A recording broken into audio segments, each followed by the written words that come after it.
For better experience, please rotate your mobile at 90 degrees. నమస్తే DSC అభ్యర్థులారా, DSC preparation 2025కు స్వాగతం.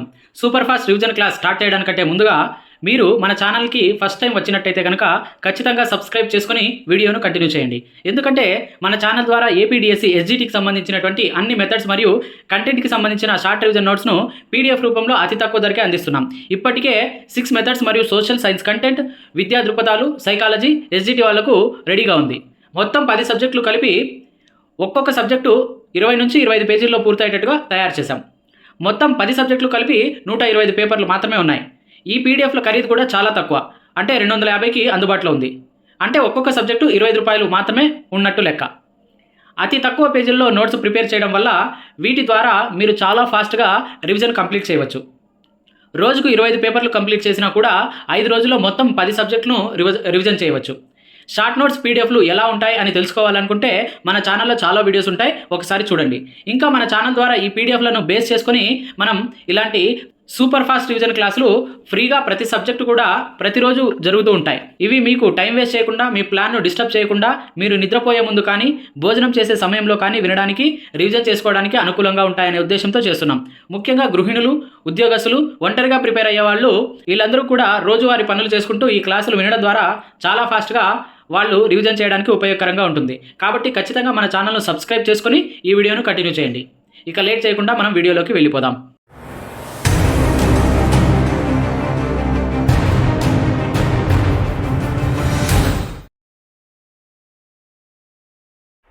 ఇప్పుడు మూర్తిమత్వంలో మనం ఏపీ సెకండ్ పార్ట్లో ఉన్నాము. డిఎస్సి ఎస్జిటికి సంబంధించి సైకాలజీని మనం క్లాసులు చెప్పుకుంటున్నాము.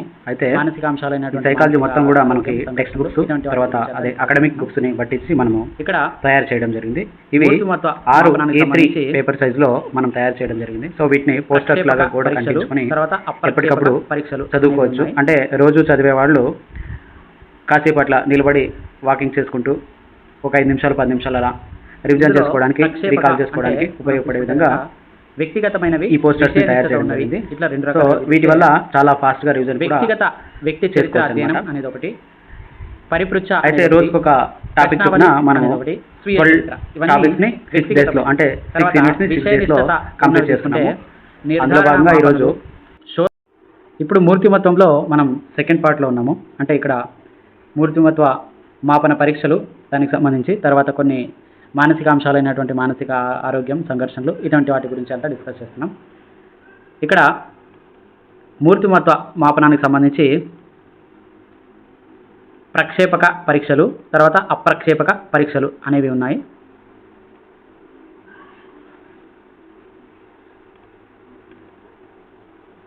ఇందులో ప్రక్షేపక అంటే మనం తీసుకుంటే కనుక వ్యక్తిగతమైనవి, విషయనిష్టత ఉన్నవి, ఇట్లా 2 రకాలుగా విధిస్తే వ్యక్తి చరిత్ర అధ్యయనం అనేది ఒకటి, పరిపృచ్ఛ అనేది ఒకటి, ప్రశ్నావళి అనేది ఒకటి, స్వీయ చరిత్ర, ఇవన్నీ వ్యక్తిగతమైనవి.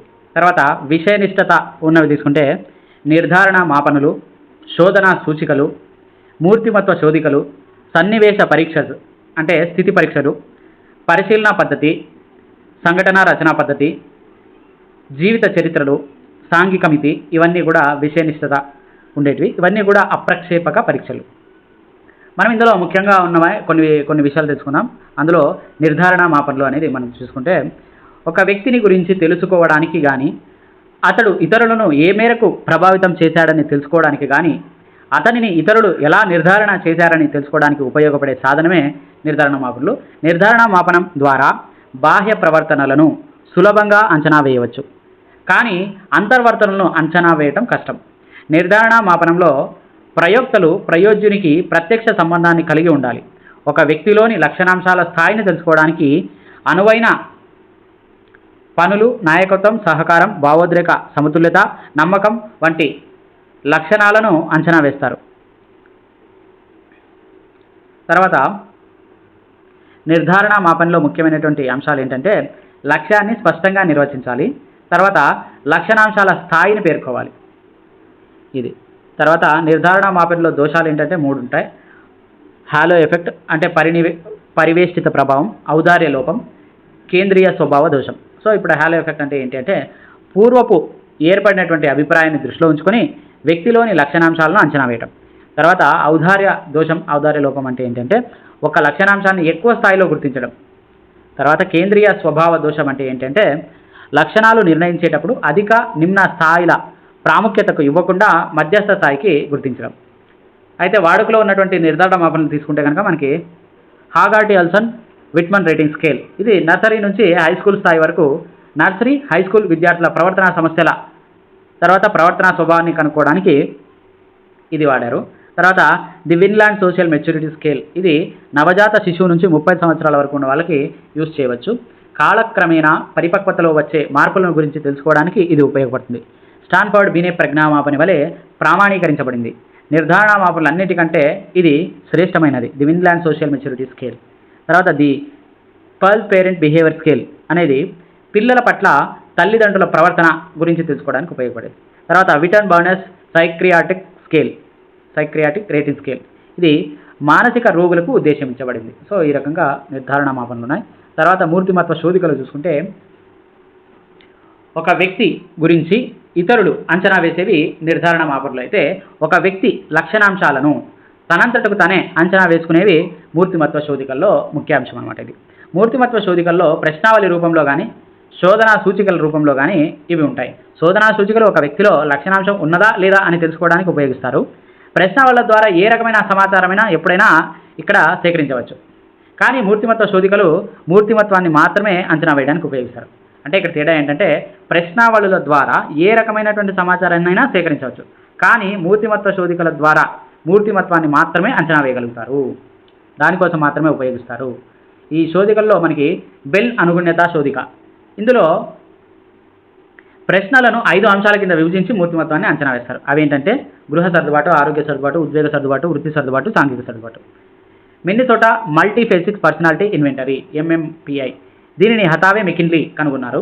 ఇందులో 550 ప్రశ్నలు ఉంటాయి. దీనికి సంబంధించి 10 రకాల ఇబ్బందులు, 10 రకాల అయినటువంటి కొన్ని విషయాలు ఉన్నాయి. దానికి సంబంధించినటువంటి ఎఫెక్ట్లన్నీ కూడా 10 రకాలుగా ఉన్నాయి. ఇవన్నీ కూడా మనం డిస్కస్ చేసుకుంటే కనుక డిప్రెషన్ అంటే ఏంటి, నిరుపయోగమైన ఆలోచనలు, నిరాశావాదం, నిరుత్సాహం. తర్వాత హైపోకాండ్రియాసిస్, ఇది అకారణ శరీర దుశ్చింత, అంటే ఆరోగ్యాన్ని గురించి శరీరాన్ని గురించి అనవసరంగా అదుద్ర చెందడం. తర్వాత హిస్టీరియా, ఇదేంటంటే శరీర సంబంధం కాని శిరోభారం. ఇంకా హైపోమానియా అంటే అల్పోన్మాదం, అంటే ఏంటి అధికంగా ఉద్రేకపడటం. తర్వాత 5వది సైకోస్థీనియా, అర్థరహితమైనటువంటి పనులు పదే పదే దృఢంగా చేయటం. ఇంకా 6వది వచ్చేసి పెరినాయియా, అంటే చిత్రభ్రమ, అధిక అనుమానాలు, ఔన్నత్య విభ్రమణం ఇది. తర్వాత 7వది సైకోపతిక్ డీవియేషన్స్, సైకోపతిక్ విచలనం, అంటే సంఘ వ్యతిరేకమైనటువంటి ఆలోచనలు. ఇంకా 8వది స్త్రీతత్వ పురుషతత్వ అభిరుచి, అంటే స్త్రీ పురుషులలో భావోద్రేక వ్యక్తీకరణ. ఇంకా స్కిజోఫ్రీనియా 9వది, ఇది స్కిజో అనేది గ్రీకు పదం, మనసు చిన్నాభిన్నం కావటం, ఆధారం లేని ఊహలు అనేది దీనిలో లక్షణం. ఇంకా సోషల్ డిస్పటెన్స్, అంటే సాంఘిక అంతర్వర్తనం, అంటే సంఘానికి దూరంగా ఉంటారనమాట. తర్వాత మనకి ఇంకా కొంచెం ఇక్కడ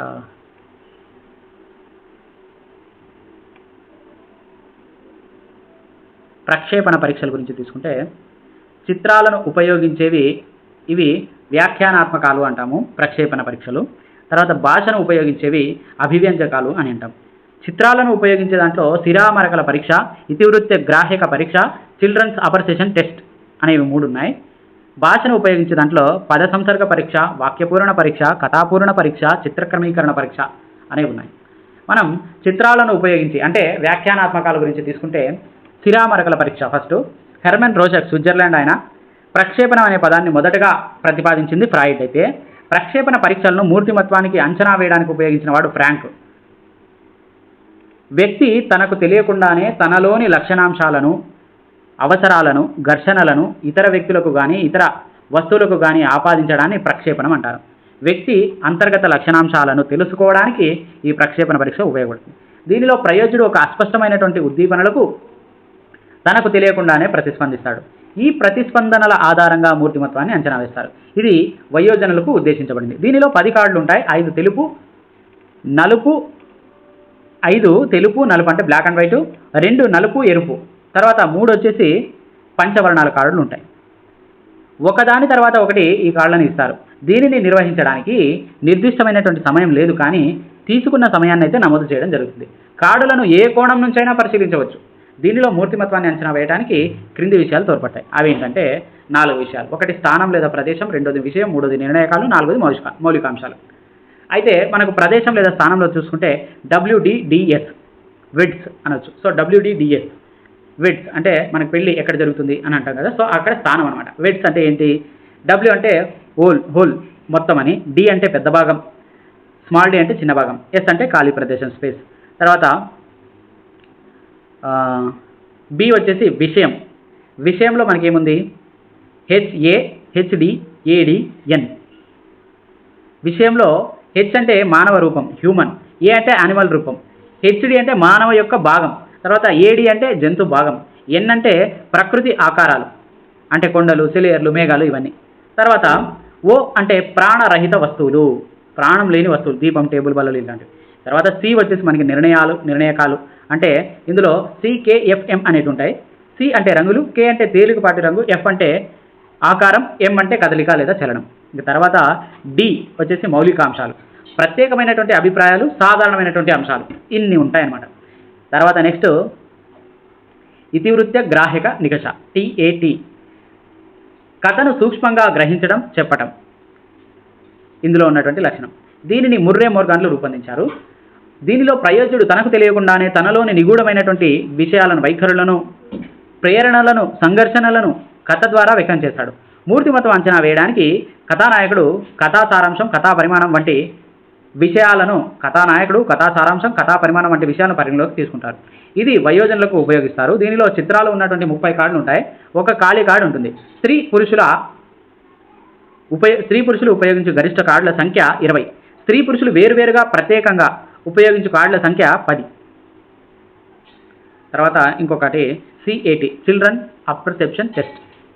ఇక్కడ ఎల్ బెల్లాక్, SS బెల్లాక్ రూపొందించిన వారు 3 నుంచి 10 సంవత్సరాల పిల్లలకు 10 కార్డులు ఇస్తారు. ఇందులో వీటిలో జంతువుల బొమ్మలు ఉంటాయి. వాక్యపూర్ణ పరీక్షలు. ఇప్పుడు నెక్స్ట్ మనం తీసుకునేది వాక్యపూర్ణ పరీక్షలు.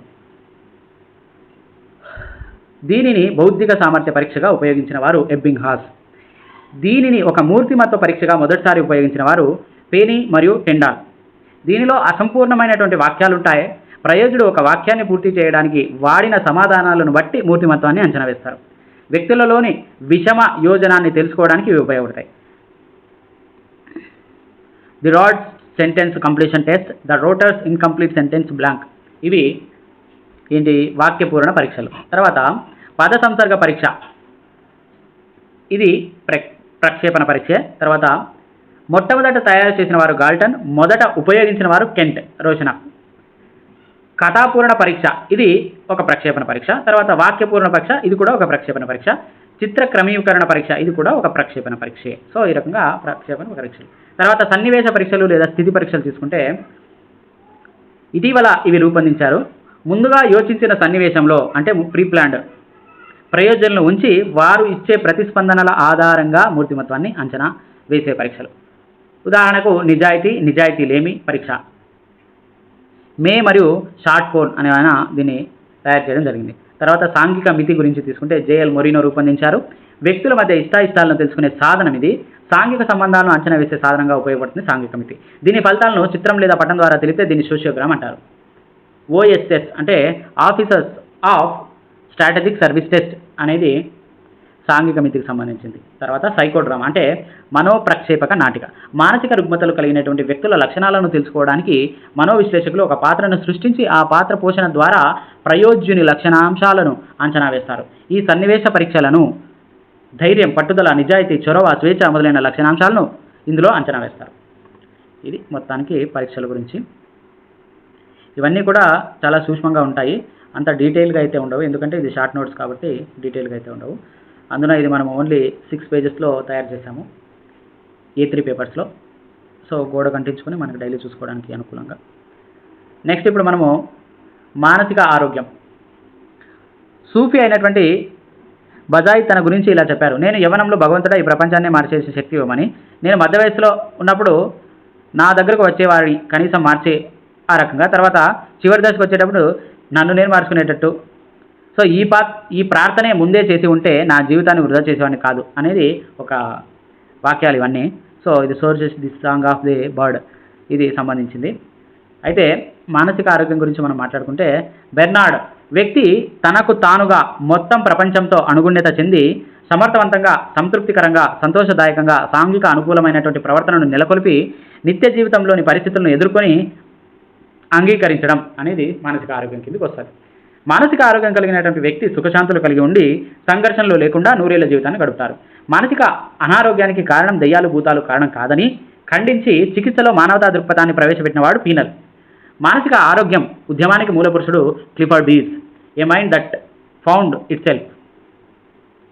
1996 national committee for mental health, 1909 actually 6 కాదు 1909 సారీ 1909లో national committee for mental health అనేది స్థాపించడం జరిగింది. 1930లో అంతర్జాతీయ మానసిక కాంగ్రెస్ అనేది ఏర్పాటు చేశారు. 1948లో ప్రపంచ ఆరోగ్య సంస్థ అనేది ఏర్పాటు చేశారు. అయితే ఐక్యరాజ్య సమితిలోని యునిసెఫ్ మానసిక అనారోగ్యాన్ని గురించి పరిశీలిస్తుంది. మానసిక అనారోగ్యంలో 3 అంశాలు ఉంటాయి. ఒకటి ధనాత్మక అంశం, 2 నిరోధించే అంశం, 3వది రోగ నివారణ. ఇప్పుడు ధనాత్మక అంశం అంటే ఫస్ట్ రాకుండా చూసుకోవాలి మానసిక అనారోగ్యం. సో సక్రమమైన మానసిక ఆరోగ్యానికి కావాల్సినటువంటి పరిస్థితులను నెలకొల్పడం జరుగుతుంది. ఇంకా నిరోధించిన అంశాలంటే రాకుండా ఉండడానికి మానసిక అనారోగ్యాన్ని అరికట్టే పద్ధతులు. మానసిక అనారోగ్యానికి కారణాలు 2 రకాలవి, ప్రోత్సహించే కారకాలు, ప్రోగు చేసే కారకాలు. ప్రోత్సహించే కారకాలు అంటే సన్నగా ఎక్కిస్తాయి, తర్వాత ప్రోగు చేసే కారకాలు అంటే సడన్ అటాక్ అనమాట. సో ప్రోత్సహించే కారకాలు తీసుకుంటే ఇవి దీర్ఘకాలికమైనవి, వ్యక్తిగత సత్సంబంధాలు లోపించడం, అభద్రతా భావం, న్యూనతా భావాలు ఇవన్నీ. తర్వాత ప్రోగు చేసే కారకాలు అంటే ఆర్థికంగా నష్టపోవడం, ప్రేమించే వ్యక్తిని కోల్పోవడం, హఠాత్తుగా కలిగేటివి. ఇంకా రోగ నివారణ అంటే లాస్ట్ చికిత్స చేయడం. తర్వాత మానసిక ఆరోగ్యం కలిగినటువంటి వ్యక్తి లక్షణాలు తీసుకుంటే కనుక సక్రమమైన శారీరక ఆరోగ్యం, భావోద్రేక సమతుల్యత, ఆరోగ్యవంతమైనటువంటి ఆత్మభావన, ఆరోగ్యవంతమైనటువంటి వ్యక్తిగత సంబంధాలు, ఆరోగ్యవంతమైనటువంటి విషయనిష్టత, అనుగుణ్యత, నూతన పరిస్థితులకు సర్దుబాటు కావటం, సామాజిక పరిపక్వత, సంఘర్షణలను, కుంటనాలను, తన్యతలను అదుపు చేసుకోవడం, ఆశా జీవనాన్ని కలిగి ఉండటం, మూర్తిమత్వ సంధానం ఇవన్నీ కూడా ఉంటాయి. సక్రమమైన మానసిక ఆరోగ్యాన్ని పెంపొందించడంలో పాఠశాల ప్రధాన పాత్ర వహిస్తుంది. తర్వాత అడ్జస్ట్మెంట్ అంటే సర్దుబాటు. ఒకసారి మనం మన జీవిత అనుభవాలను గుర్తుకు తెచ్చుకున్నట్లయితే మనలో ప్రతి ఒక్కరూ అనుకున్నవి అనుకున్నట్లు జరగకపోవడం వల్ల మనమే పరిస్థితులకు అనుగుణంగా సర్దుబాటు చేసుకున్నామంటే విషయాన్ని గుర్తిస్తాం. అంటే సర్దుబాటు అనేది అందరిలో ఏదో ఒక రకంగా ఉంటుంది, అది ఒకే విధంగా ఉండదు. అలాగే ఒక వ్యక్తిలో కూడా సర్దుబాటు అనేది ఎప్పుడూ ఒకే విధంగా ఉండదు. అలాగే ఒక వ్యక్తి సర్దుబాటు అన్ని రంగాల్లో కూడా ఒకే విధంగా ఉండదు. ఉదాహరణకు ఒక విద్యార్థి గృహంలో చాలా బాగా సర్దుబాటు ఉంటాడు, కానీ పాఠశాలలో సాంఘికంగా సర్దుబాటుగా ఉండలేడు.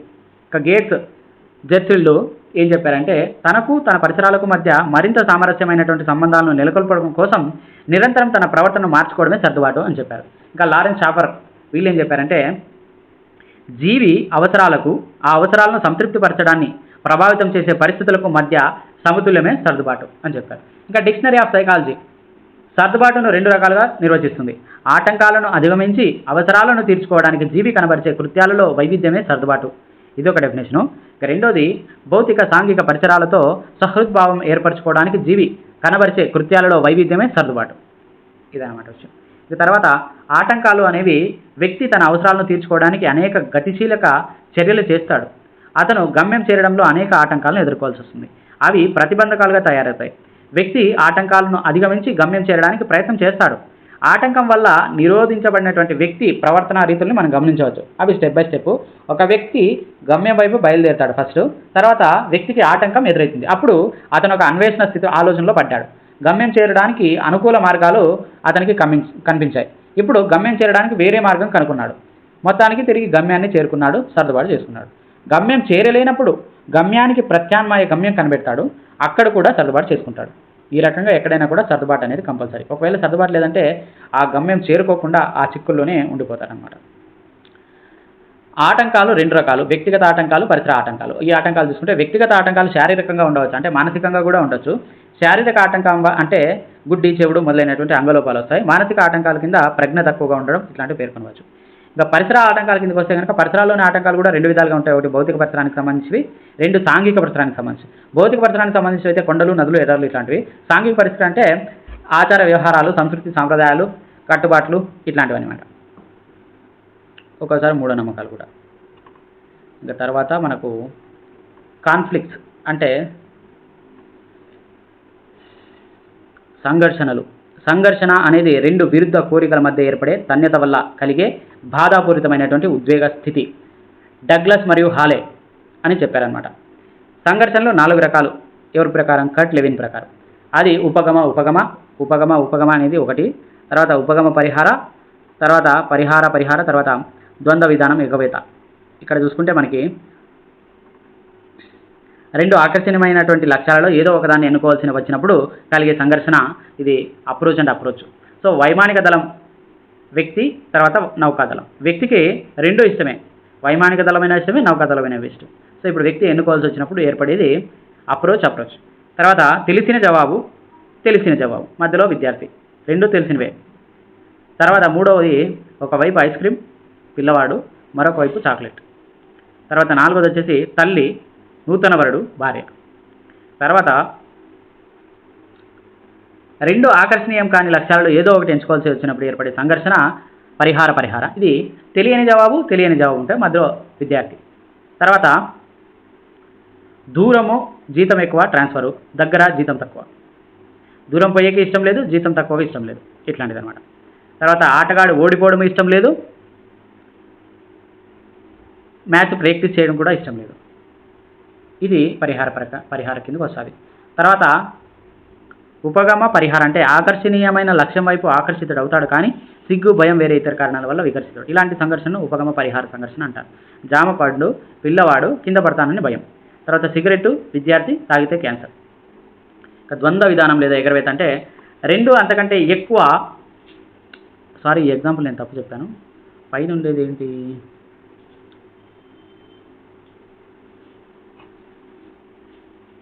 రిజైను లేదంటే ట్రాన్స్ఫర్. కరెక్ట్.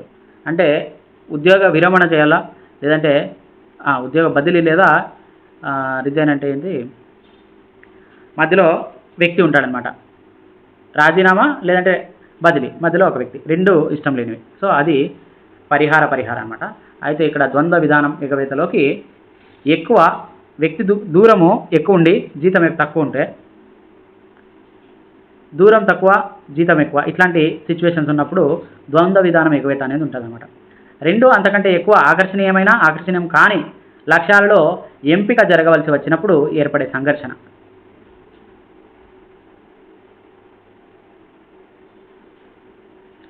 సంఘర్షణలు ఏర్పడినప్పుడు వ్యక్తి సరైన నిర్ణయం తీసుకోవడం చాలా ముఖ్యం. ఎందుకంటే తీసుకునే నిర్ణయాలపైనే వారి జీవితాలు ఆధారపడి ఉంటాయి. కాబట్టి నిర్ణయం తీసుకోవడంలో తొందరపాటు కానీ, విపరీతమైన జాప్యం కానీ, వాయిదా వేయడం కానీ సరికాదు. సంఘర్షణలు ఏర్పడినప్పుడు వాటిలో ఉన్నటువంటి లోటుపాట్లను, అలాగే మనలో ఉన్నటువంటి సామర్థ్యాలను, పరిమితులను, ఆసక్తులను బేరీజు వేసుకొని సరైన నిర్ణయం తీసుకోవాలి. ఉపాధ్యాయుల నిత్య జీవిత అనుభవాల ఆధారంగాను, వివిధ ప్రాజెక్టులు, కృత్యాల ఆధారంగాను సంఘర్షణలు ఏర్పడినప్పుడు సరైన నిర్ణయం తీసుకునే నైపుణ్యాన్ని పెంపొందించుకోవాలి. Next frustration.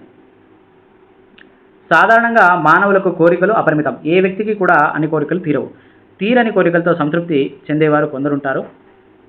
తీరిన కోరికలతో సంతృప్తి చెందేవారు కొంతమంది ఉంటే, తీరిన కోరికలతో సంతృప్తి చెందుతూనే తీరని కోరికల గురించి ప్రయత్నం చేసేవారు కొందరు ఉండవచ్చు. మరికొందరు తీరని కోరికల గురించే ఆలోచిస్తూ నిరాశ నిస్పృహలకు లోనవుతారు. ఇలా అనేక సార్లు కోరికలు తీర్చుకోవడానికి ఏ ప్రయత్నం చేయకుండా నిరాశ నిస్పృహాలకు గురి అయితే ఫ్రస్ట్రేషన్ వస్తుంది, అంటే కుంటనం ఏర్పడుతుంది. సంఘర్షణలు ఏర్పడినప్పుడు నిర్ణయం తీసుకోకపోయినా, తీసుకున్న నిర్ణయం సరైనది కాకపోయినా, తీసుకున్న నిర్ణయంపై దృష్టి నిలపక తీసుకున్న నిర్ణయమే తప్పు అనేటువంటి ఆలోచనతో సతమతమైతే కుంటనం ఏర్పడుతుంది. మానవుని ఆశయం కానీ, అవసరం కానీ తృప్తిపరచడంలో అవరోధం ఏర్పడినప్పుడు ఉద్భవించే భావనే కుంటనం. ఇది చెప్పింది గుడ్.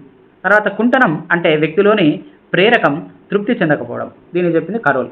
కుంటనానికి కారణాలు వచ్చేసి వ్యక్తి ఉన్నటువంటి ప్రజ్ఞా సహజ సామర్థ్యాల స్థాయి కంటే ఎక్కువ లక్ష్యం పొంది దానికోసం ప్రయత్నం చేయడం, ఆర్థిక పరిస్థితులకు అనుగుణంగా నడుచుకోలేకపోవటం,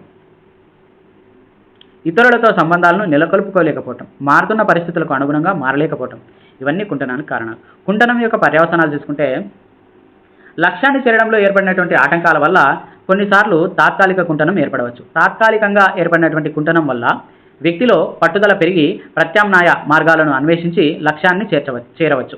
కుంటనం వల్ల వ్యక్తి ఏర్పరచుకున్నటువంటి లక్ష్యాన్ని విరమించుకోవచ్చు. కుంటనం వల్ల శారీరక మానసిక అనారోగ్యానికి గురి కావచ్చు. కుంటనం స్థాయి ఎక్కువగాను నిరంతరంగాను ఉంటే ఆత్మహత్యాయత్నం లేదా ఒక్కొక్కసారి ఆత్మహత్యకు కూడా చేరుకోవచ్చు.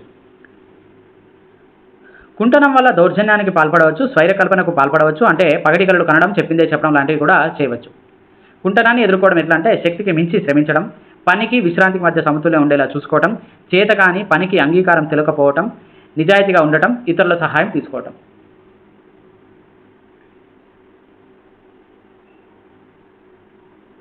ఇక్కడ ఒత్తిడి నిర్వహణ, ఇది స్ట్రెస్ గురించి. పాఠశాలలో కొంతమంది విద్యార్థులను పరిశీలిస్తే కొంతమంది తమకు ర్యాంక్ రాకపోతే నాకు పుట్టినరోజు లేదంటే బహుమతి అమ్మా నాన్న ఇవ్వరని కొంతమంది వాళ్ళ తల్లిదండ్రులకు తమ పాఠశాల అనుభవాలు చెప్తే అసలు తినడం లేదని, మరికొందరు మాకు ఆడుకోవడం సమయం ఉండదని, మరికొందరు నాకు మ్యాథ్స్ అంటే ఇష్టం లేకపోయినా మా నాన్న నాకు బలవంతంగా నేర్పించే ప్రయత్నం చేస్తాడని వింటుంటాం. దీనివల్ల పిల్లల ప్రవర్తన పరిశీలిస్తే కొంత ఆమోదయోగం కాని ప్రవర్తన కనిపిస్తుంది. దీనికి కారణం ఒత్తిడి. ఆధునిక ప్రపంచంలో పిల్లలు మొదలుకొని పెద్దల వరకు అనేక రకాలైనటువంటి ఒత్తిళ్లకు గురవుతున్నారు. చదువుకునే పిల్లలు సైతం విపరీతమైన ఒత్తిడితో శారీరక మానసిక సమస్యలకు లోనవుతున్నారు. ఒత్తిడి అంటే ఒక సంఘటనకు, ఒక మార్పునకు, ఒక సవాలుకు వ్యక్తి శారీరకంగా మానసికంగా స్పందించడాన్ని ఒత్తిడి అంటారు. ఏదైనా సవాలును లేక క్లిష్ట పరిస్థితిని ఎదుర్కోవడానికి వ్యక్తికి సామర్థ్యం సరిపోయినప్పుడు ఒత్తిడి కలుగుతుంది. ఈ ఒత్తిడి శారీరక మానసిక విధానాల పనితీరును ప్రభావితం చేస్తుంది, అంటే మొత్తం వ్యక్తిపైన ప్రభావితం చూపిస్తుంది. ఒత్తిడి స్వభావం ఎలా ఉంటుందంటే ఒక ఇస్త్రీపేటతో పోల్చవచ్చు. అధిక ఒత్తిడి ఏమైనప్పుడు కాలిపోతుంది క్లాత్, అదేవిధంగా ఒత్తిడి ఎక్కువైనప్పుడు మనిషి ఇబ్బంది పడతాడు. ఒత్తిడి లేనప్పుడు ఇస్త్రీ జరగదు, అంటే హీట్ లేనప్పుడు ఇస్త్రీ జరగదు. అదేవిధంగా మనిషి మీద అసలు ఒత్తిడి లేదంటే అక్కడ చేయాల్సిన పని కూడా చేయలేడు అనమాట. సో ఈ రకంగా ఒత్తిడి ఒక పాజిటివ్ ఎమోషన్ లాగా కూడా యూజ్ చేసుకోవచ్చు అనమాట. విద్యార్థులకు కలిగే ఒత్తిడి ఇతరుల పట్ల కావచ్చు, లేదా విద్యార్థులు తమంతటా తాము ఏర్పరచుకున్న లక్ష్యాలు సాధించలేకపోవడం వల్ల కూడా కావచ్చు. చాలా ఆదర్శంగా ఉండాలని అనుకుని అలా ఉండలేకపోవడం వల్ల కూడా కావచ్చు. అయితే అధిక ఒత్తిడికి గురైనటువంటి విద్యార్థుల లక్షణాలు ఏంటంటే తరచుగా తలనొప్పి రావడం, చెమటలు పట్టడం, గుండె వేగంగా కొట్టుకోవడం, జుట్టు పీక్కోవడం, గోర్లు కొరగడం, అతిగా తినడం, నిద్ర పట్టకపోవడం, సరిగ్గా వినలేకపోవడం, గ్రహణ శక్తి లోపం, చెప్పవలసినటువంటి విషయాన్ని సక్రమంగా చెప్పలేకపోవడం, సమయ పాలనను సరిగ్గా నిర్వర్తించలేకపోవడం, తగిన నిర్ణయాలను తీసుకోకపోవడం, స్థిరంగా లేకపోవడం, ఏకాగ్రత లేకపోవడం, అన్యమనస్కంగా ఉండటం, జ్ఞాపక శక్తి క్షీణించడం, దేనిపైన ఆసక్తి లేకపోవడం, బాధ్యతల నుంచి తప్పుకోవడం, పోటీ పడలేని తత్వం, ఓటమికి లొంగిపోవడం, ఇతరులను నిందించడం, ఇతరులను సరిగ్గా అంచనా వేయలేకపోవడం, ఆత్మహత్యా ప్రయత్నాలు మొదలైనవన్నీ కూడా ఇవన్నీ లక్షణాలు. విద్యార్థుల్లో ఒత్తిడి కలిగించే అవకాశం ఉన్న వివిధ అంశాలు తీసుకుంటే విద్యార్థులకు ఆసక్తి, సహజ సామర్థ్యం ఉన్న రంగాలలో కాకుండా మరో దాన్ని ఎన్నుకోవాల్సి రావటం, మెడిసిన్ చదవాలంటే ఆసక్తి సామర్థ్యం అక్కడ దొరకడం కష్టమని ఇంజనీరింగ్ కోర్సు చేయమని చెప్పడం, తర్వాత ఖచ్చితంగా ఇంత శాతం మార్కులు తెచ్చుకోవాలని చెప్పి రెస్ట్రిక్షన్ పెట్టి ఆ ర్యాంకులు రాకపోతే కొంచెం ఇబ్బంది పడటం, తర్వాత అనుభవాలను పంచుకునే అవకాశం లేకపోవడం, అతి గారాభం వల్ల పిల్లలకు ఎప్పుడైనా జటిలమైన సమస్యలు ఎదురైనప్పుడు వారు ఒత్తిడికి గురి అవుతారు. తల్లిదండ్రులు వారి పిల్లల భవిష్యత్తును గురించి అతిగా ఆలోచిస్తూ పిల్లల్లో భయాందోళనలు కల్పించడం, వినోదం, ఉల్లాస కృత్యాల లోటు వల్ల కూడా యాంత్రికతను అనుభవించడం, ఇవన్నీ కూడా ఒత్తిడికి కారణాలు. ఒత్తిడికి గురి కాకుండా ఉండడానికి తీసుకోవాల్సిన జాగ్రత్తలు ఏంటంటే విద్యార్థులు వారి శక్తి సామర్థ్యాలను పరిమితుల్లో తెలుసుకునేటట్టు చేయాలి. విద్యార్థులకు ఉన్న శక్తి సామర్థ్యాలను వినియోగించుకోవడానికి కావాల్సినటువంటి వనరులను, అవకాశాలను కల్పించాలి. విద్యార్థులు ప్రణాళికాబద్ధంగా వివిధ అంశాలకు, అంటే శారీరక, మానసిక, సాంఘిక ఇటువంటి అంశాలకు తగినంత సమయాన్ని ప్రాధాన్యతను ఇచ్చి నడుచుకునేటట్టు చూడాలి. విద్యార్థులు వారి శక్తి సామర్థ్యాలకు అనుగుణంగా సాధించగలిగే లక్ష్యాలను ఏర్పరచుకునేటట్టు, వాటిని సాధించగలిగేటట్టు క్రమపద్ధతిలో శ్రమించేటట్టు ప్రోత్సహించాలి. పోటీ ఎక్కువగా ఉందని విరామం లేకుండా చదవమని ఒత్తిడి చేయరాదు. విద్యార్థులు రిలాక్స్ అవ్వడానికి, వారికి అభిరుచికి తగినటువంటి సంగీతం వినడానికి, ఆటలు ఆడుకోవడానికి, సినిమా చూడడానికి అవకాశం కల్పించాలి. ఇలా కాకుండా ఉపాధ్యాయులు, తల్లిదండ్రులు ఫలానా పద్ధతి ద్వారానే రిలాక్స్ అవ్వమని నిబంధన పెట్టకూడదు. వైయక్తిక భేదాలను దృష్టిలో పెట్టుకుని ఇంటి పని ఇవ్వాలి. అన్ని సబ్జెక్టు ఇంటి పని ఒకే రోజు కాకుండా రోజు కొన్నిటి మాత్రమే ఇచ్చేలా ప్రణాళికను రూపొందించుకోవాలి. నిరాడంబర జీవనశైలిని అలవరుచుకోవడానికి వారిని ప్రోత్సహించాలి. ఒత్తిడి నిర్వహణ ఎలా ఉండాలి అంటే నేటి పరిస్థితుల్లో ఒత్తిడి నిర్వహణకు ఎంతో ప్రాముఖ్యం ఉంది. అధిక ఒత్తిడికి లోనయ్యే పరిస్థితులు, సంఘటనను విశ్లేషించి ఒత్తిడికి గల కారణాలను తెలుసుకునేటట్టు చేయాలి. ఒత్తిడి ఏర్పడినప్పుడు శ్వాసక్రియ వేగం పుంజుకుంటుంది. అదేవిధంగా కండరాల్లో తన్యత, అంటే టెన్షన్ అధికమవుతుంది. శ్వాసక్రియ కండరాల తన్యత, అంటే టెన్షన్లను మనం నియంత్రణలో ఉంచుకోవచ్చు. శ్వాసక్రియని, కండరాల తన్యతని మనం నియంత్రణలో ఉంచుకోవచ్చు. దానికి సంబంధించినటువంటి యోగా, ధ్యానం లాంటి వాటిని చేయాలి. ఆహార నియమాలను పాటించడం, మన శరీరానికి పడని పదార్థాలను తినకుండా ఉండాలి. ప్రశాంతంగా నిద్రపోవాలి. జీవితంలో మార్పు సహజం కాబట్టి మార్పుకు సంసిద్ధం అవ్వాలి. మానసిక శక్తులను వినియోగించుకోవాలి. వాస్తవిక దృక్పథంతో ఉండాలి. సమయపాలనను పాటించాలి. అధిక ఒత్తిడికి గురి చేసే పరిస్థితులకు, సంఘటనలకు, వ్యక్తులకు సాధ్యమైనంత వరకు దూరంగా ఉండాలి. ఇలా వీలు కాని పక్షంలో ఆయా సంఘటనలను సమర్థవంతంగా ఎదుర్కోవడానికి కావాల్సిన నైపుణ్యాలను పెంపొందించుకోవాలి. ఆసక్తులను సామర్థ్యాలకు అనుగుణంగా కార్యక్రమాలను ఎన్నుకొని అందులో పాల్గొనడం ద్వారా ఉల్లాసాన్ని, తృప్తిని పొందుతూ శారీరక మానసిక ఆరోగ్యాన్ని పొందాలి. నిపుణుల సహాయంతో అధిక ఒత్తిడిని తగ్గించే వ్యాయామాలను చేయాలి. నెక్స్ట్ వచ్చేసి మనకి యాంగ్జైటీ. పాఠశాలలో జరిగే ఏ పరీక్ష అయినా రవి తరచుగా గైర్హాజరు అవుతూ ఉంటాడు. రవి తల్లిదండ్రులను పిలిచి విచారించగా వారు ఎందుకోసారి మా పిల్లవానికి పరీక్షలు అంటే జ్వరం వస్తుంది అంటారు. ఇంకొక విద్యార్థి ఏమైనా ప్రశ్న అడిగితే విపరీతమైన భయంతో వణికిపోతాడు. ఇంకొక విద్యార్థి ఏదైనా రాయమంటే చెమటలు పడతాయి. ఈ సంఘటనలన్నీ కూడా పాఠశాలలోనూ నిత్య జీవితంలోనూ ఎన్నో సందర్భాల్లో చూస్తుంటాం. దీన్నే ఆందోళన లేదా వ్యాకులత, యాంగ్జైటీ అంటాం. ఒత్తిడి పర్యవసనంగా కలిగే ఒక ప్రవర్తన స్థితి ఇది. సాధారణంగా ఆందోళన అనగా కారణరహితమైనటువంటి భయం వల్ల ఏదో కీడు జరగబోతున్న ఊహలు పదే పదే రావటం వల్ల కలిగే మానసిక స్థితి ఇది. ఉదాహరణకు ఒక విద్యార్థి, నేను పరీక్ష రాస్తే నాకు ఫస్ట్ ర్యాంక్ రాకపోతే మా నాన్న నాకు సైకిల్ కొనివ్వక అవమానపరుస్తాడేమో అన్నటువంటి భయం వల్ల పరీక్ష రాయకపోవడం. కొంతమంది విద్యార్థులు నికషా వ్యాకులత లేదా ఆందోళనకు గురవుతారు, అంటే టెస్ట్ యాంగ్జైటీ అంటారు. లక్షణాలు ఏంటంటే అంతఃస్రావిక గ్రంథి నుంచి వచ్చే స్రావకం కొన్ని శారీరక మార్పులను తెస్తుంది. లక్షణాలు ఎలా ఉంటాయంటే ఎక్కువగా గుండె కొట్టుకోవడం, ఎక్కువ రక్తం కండరాలకు వెళ్ళటం, చెమట పట్టడం, వణుకు, జ్వరం, భయం, నిద్రలేమి, జీర్ణశక్తి తగ్గిపోవడం, శ్వాసక్రియ అనర్థాలు అనేవి అన్నీ ఉంటాయి. తర్వాత వీటిని తొలగించడం ఎట్లా అంటే విద్యార్థులకు టార్గెట్ విధించకుండా క్రమంగా వారిలో ఆత్మస్థైర్యం నింపాలి. వీలైనన్ని పరీక్షలు పెట్టాలి. పరీక్షల పట్ల భయాన్ని తొలగించాలి. తల్లిదండ్రులు, ఉపాధ్యాయులు స్నేహపూర్వకంగా ప్రవర్తించాలి. వీలైనన్ని ఎక్కువ మందితో మాట్లాడించడం, పాఠశాల కృత్యాలలో పాల్గొనేటట్లు చేయటం, దేని పట్ల వ్యాకులత పొందుతున్నారో మొదట దానిని తొలగించడం చేయాలి. వారికి అర్థమయ్యేలా అవగాహన కల్పించాలి. వ్యాకులత మితిమీరకుండా తల్లిదండ్రులు, ఉపాధ్యాయులు చూడాలి. మాల్ అడ్జస్ట్మెంట్ అంటే విషమయోజనం అంటారు. తర్వాత కొంతమంది మాత్రమే అందరిలాగా పరిస్థితులకు అనుగుణంగా ఏమాత్రం సర్దుబాటు చేసుకోలేకపోతారు. ఇలా సర్దుబాటు చేసుకోలేకపోవడాన్నే విషమయోజనం అని అంటారు. ఆట్కిన్సన్ ప్రకారంగా ఒక వ్యక్తి పరిసరాలతో అసమతుల్యమైనటువంటి ప్రవర్తనను ఏర్పరచుకోవడాన్నే విషమయోజనం అని అన్నాడు. మానవుల అవసరాలను సంతృప్తిపరచుకునే క్రమంలో చాలా రకాల సర్దుబాట్లు చేసుకుంటారు. సర్దుబాటు చేసుకోలేనప్పుడు తమ అవసరాలను అణిచివేసుకుంటారు లేదా రక్షణ తంత్రాలను ఉపయోగించుకుంటారు. రక్షణ తంత్రాలపై ఎప్పుడో ఒకసారి కాకుండా పదే పదే ఆధారపడితే సర్దుబాటు చేసుకునే శక్తిని కోల్పోతారు. తద్వారా విషమయోజన స్థితికి వస్తారు. ఈ స్థితి ఎక్కువ అయితే సాంఘిక సంబంధాలు లేకుండా ఉంటారు. మానసిక రుగ్మతలకు గురి అవుతారు.